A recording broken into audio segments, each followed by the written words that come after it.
आजच्या युगात शिक्षण हे खूप जास्त महत्त्वाचं आहे.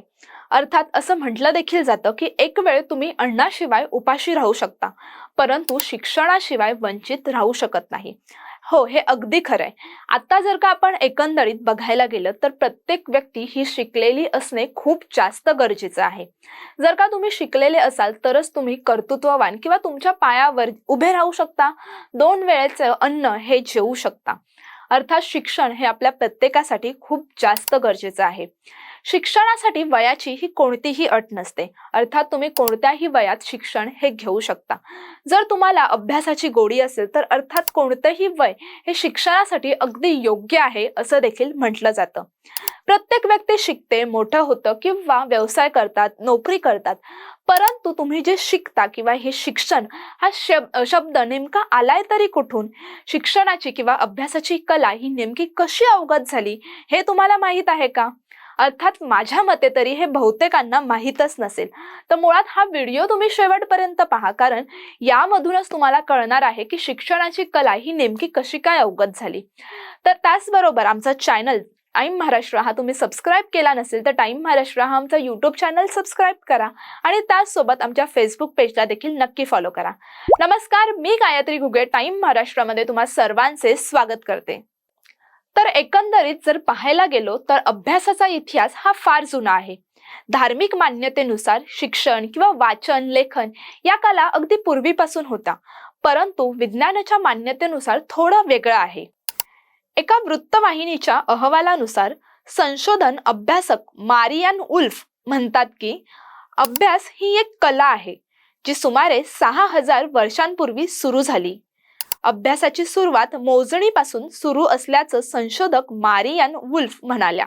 आपल्याकडे किती भांडी आहेत किंवा किती मेंढ्या आहेत यापासून मोजणीला सुरुवात झाली.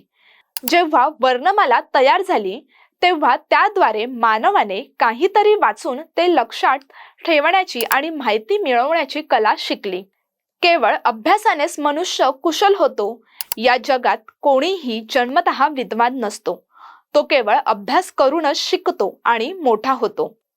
जर का एखादं उदाहरण बघायचं झालं तर ज्याप्रमाणे एखाद्या साधूला त्याची कला किंवा शिक्षण हे अवगत करण्यासाठी एका ठिकाणी शांत बसून हा तप करावा लागतो, त्याचप्रमाणे आपल्याला शिक्षण घेण्यासाठी देखील काही ना काहीतरी धडपड ही करावीच लागते. अभ्यासाशिवाय कोणीही कधीच यशस्वी होऊ शकत नाही.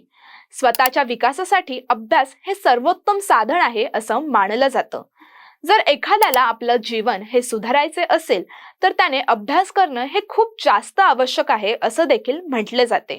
तसेच आणखी एखादं जर का उदाहरण बघायचं झालं तर आपल्या घरात लहान मुलं ही असतात. समजा आपल्या घरात 2 लहान मुलं आहेत, त्यातील एखादं लहान मूल हे खूप जास्त हुशार आहे, अभ्यासात खूप प्रगती करतं, तेव्हा आपण त्याला म्हणतो, अरे वा, याची बुद्धी किती छान आहे किंवा किती कुशाग्र आहे. आपण त्याचं भरभरून कौतुक करतो. पण त्याच बाबत जर का दुसऱ्या लहान मुलाचा विचार केला आणि तो दुसरा लहान मुलगा जर का अभ्यासात कमकुवत असेल तर आपण त्याला म्हणतो, अरे याची बुद्धी किती कमकुवत आहे.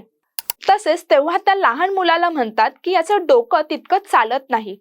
त्यामुळे शिक्षणाचा आणि आपल्या डोक्याशी आणि बुद्धीशी खूप जास्त संबंध असतो. तुम्ही जे काही वाचता शिकता ते तुमच्या मनातून घडतं.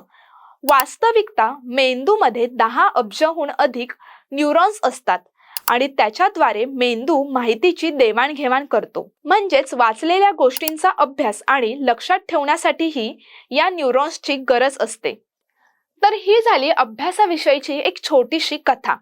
अर्थात हा इतिहास तुम्हाला कसा वाटला हे मला कमेंट बॉक्समध्ये नक्की कळवा. तात्पुरतं इथेच थांबूया आणि असेच ताजे नवनवीन व्हिडिओ आणि काही रंजक कथा जाणून घेण्यासाठी आमच्या टाइम महाराष्ट्र या यूट्यूब चॅनलला नक्की सबस्क्राईब करा. धन्यवाद.